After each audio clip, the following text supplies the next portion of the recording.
Okay. Hello, my name is Katrina Macdonald, and I'm privileged to be here in Washington, D.C. as the lobbyist for the National Council for the Social Studies.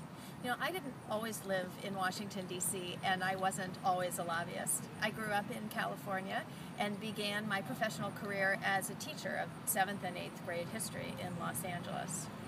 You know, California is fortunate to have a terrific congressional delegation with Democrats and Republicans on key committees that are going to be making really important decisions that affect the teaching of the social studies in California and around the country.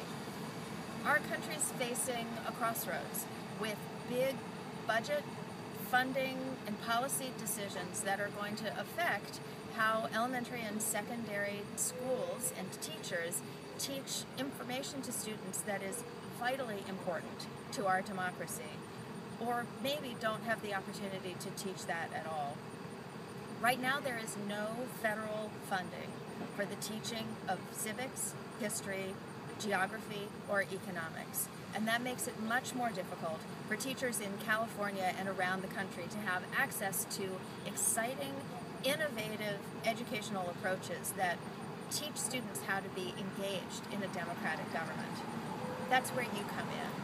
We need you to be reaching out to your elected members of Congress to talk about how important teaching social studies is. Not just the content of the Bill of Rights or our democratic principles, but also critical thinking and skills for analyzing information and making good decisions that will affect the history of our country for decades and generations to come.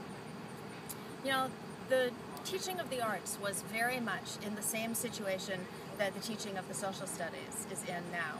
They also had no sources of dedicated federal funds, and the arts community across the country rallied.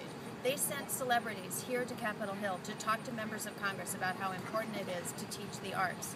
Orchestras, bands, drama programs around the country organized teachers, parents, and students to reach out to their members of Congress. And they got competitive grants to improve the teaching of the arts in our elementary, middle, and high schools. We need to do the same thing for social studies. And it can happen in spite of the budget challenges, in spite of the policy lockdown. But it takes you. Members of Congress need to hear from you about why the social studies is so important. And I would encourage you. If you can't visit Washington, D.C., you can still make a call to your congressional offices. You can email your 2 United States senators and your representative and let them know this is important for our students, our families, and for our democracy. Thanks for all you do.